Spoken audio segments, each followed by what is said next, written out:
할렐루야. 사랑하는 성도 여러분, 11월 23일 토요일 아깝의 시간이 돌아왔습니다. 오늘은 호세아서 4장 1절부터 19절 말씀으로 함께 은혜를 나누도록 하겠습니다. 우리는 호세아서를 묵상하면서 놓치지 말아야 할 것이 있습니다. 그것이 무엇입니까? 호세아 선지자를 통해서 전해지는 이스라엘의 심판이 멸망이 기정사실로 되어질 것이라고 말하기 위해서 이 말씀이 기록되어진 것이 아니다라는 것입니다. 하나님의 본심은 어떻게 하든지 변화와 또 회복을 만들어내기를 원하십니다.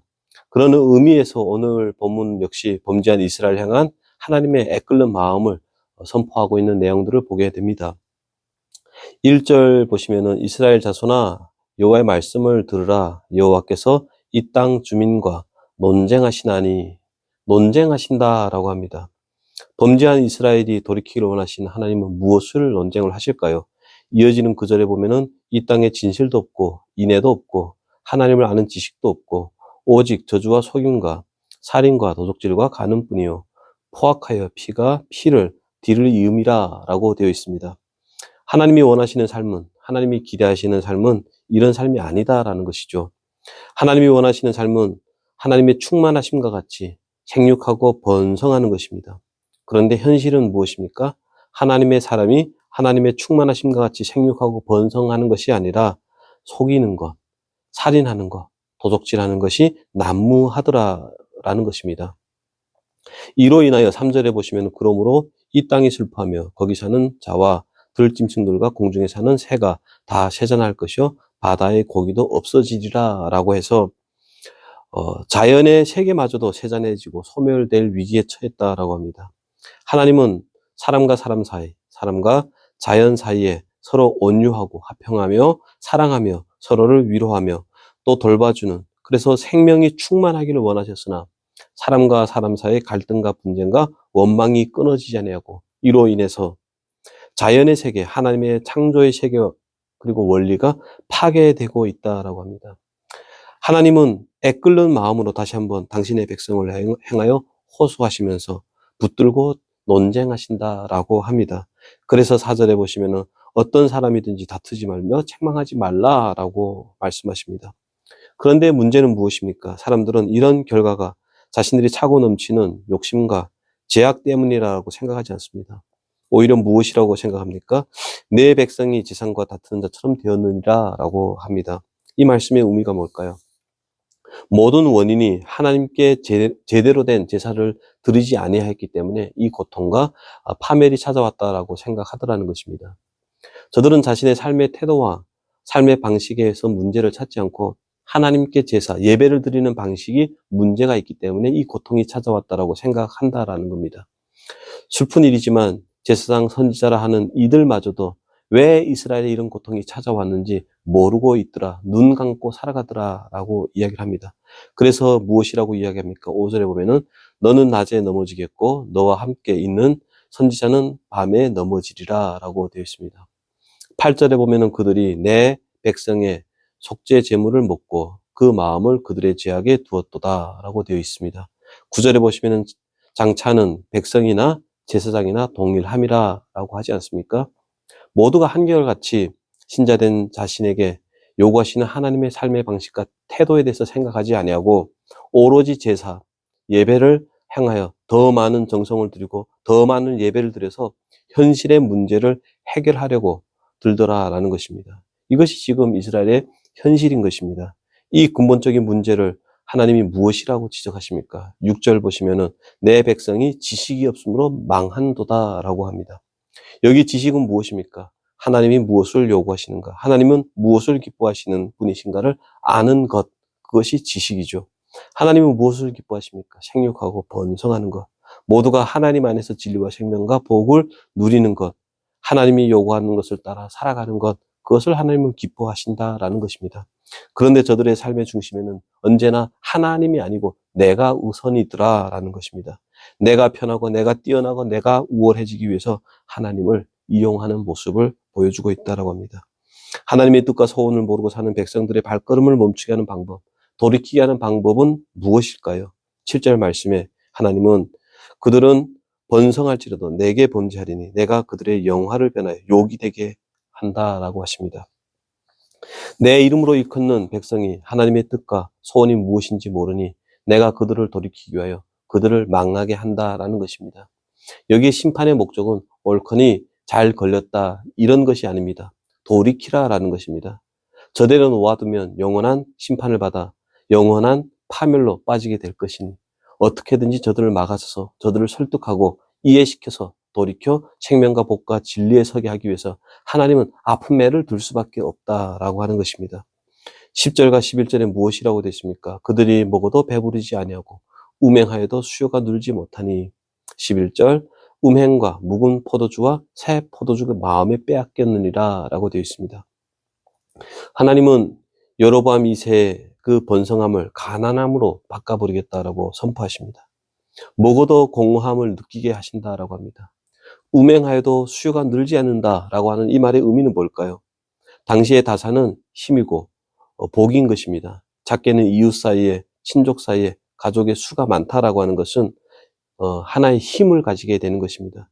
그래서 사람들은 불륜, 음행을 통해서 자식을 많이 얻으려고 했습니다. 그런데 하나님은 인간이 자랑할 만한 모든 것들, 붙들려고 하는 그 모든 것들을 막으신다라는 것이죠. 우리가 생각할 때 10절의 내용이 무슨 심판의 내용이 되겠는가라는 생각을 해보게 됩니다만 그거 아십니까? 하나님은 당신의 백성들을 돌이키게 하는 방법에 있어서 점진적인 방법을 사용하신다라는 것입니다. 1차, 2차, 3차 라고 하는 단계적인 방법을 사용하시는 하나님이라고 합니다. 왜 하나님은 점진적으로 그리고 단계적인 방법을 쓰실까요?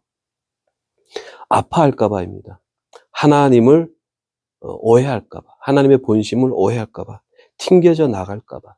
하나님은 우리를 다루시는 방법에 있어서 사랑 때문에 조심하고 또 조심하면서 마음부터 흔들어 깨우기를 원하시는 것입니다. 그런데 저들은 지금 하나님이 흔들어 깨우시는 그 마음을 이해 못합니다. 마음은 온통 음행과 포도주와 세상의 풍요와 쾌락의 마음이 뺏겨져 있습니다. 마음에 자각하지 못하니 올바른 지식이 만들어질 수 없고 올바른 사고를 할 수 없습니다.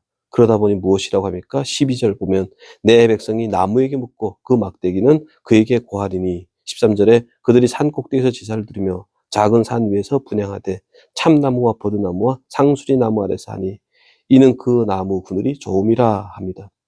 여기 나무에게 묻는다라고 하는 표현과 참나무, 버드나무, 상수리나무 아래에서 하니라고 하는 표현들은 다 무엇을 이야기합니까? 모두 목상으로 만들어진 다양한 아세라 상을 섬겼다라는 것이고요. 그들은 진심으로 그것들을 좋아했다라고 합니다. 지금 저들의 신앙이 무엇인지 분별할 의지와 능력을 모두 상실한 채 살아갑니다. 그래서 13절, 14절에 보시면은 이러므로 너희 딸들은 음행하며 너희 며느리들은 간음을 행한도다.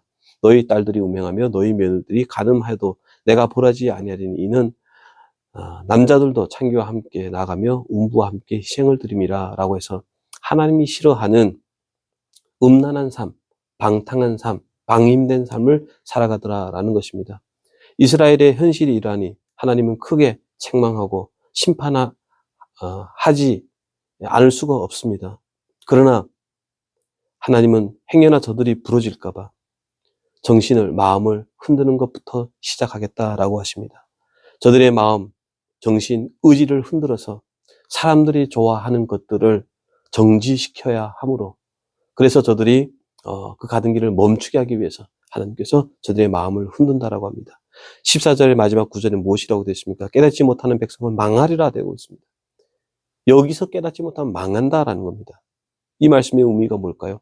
하나님은 우리를 돌이키기 위하여 그것보다 더 큰 일도 행할 수 있는 분이다라고 합니다. 그럼에도 불구하고 하나님께서 지금 절제한다. 절제한다. 그러니 하나님께로 빨리 돌아오라. 이것을 지금 이야기를 하고 있습니다. 여기서 멈추기를 원하시는 하나님이십니다. 그래서 15절에 보면 이스라엘아 너는 음행하여도 유다는 죄를 범하지 못하게 할 것이라. 너는 길갈로 가지 말며 벳아웬으로 올라가지 말며 여호와의 사심을 두고 맹세하지 말지어다 라고 합니다. 이 말씀의 의미가 뭘까요? 이스라엘의 범죄가 유다까지 번지지 않았으면 좋겠다라는 것이죠. 하나님의 마음은 여기까지 매를 들고 싶다. 더 매를 들고 싶진 않다라는 것입니다. 그런데 16절에 보면은 이스라엘은 완강한 암소처럼 완강하니 이제 여호와께서 어린 양을 넓은 들에서 먹임같이 그들을 먹이시겠느냐라고 합니다. 이 말씀의 의미가 뭘까요? 하나님을 알지 못한 채 고집 부리는 이스라엘 향한 하나님의 탄식인 것입니다.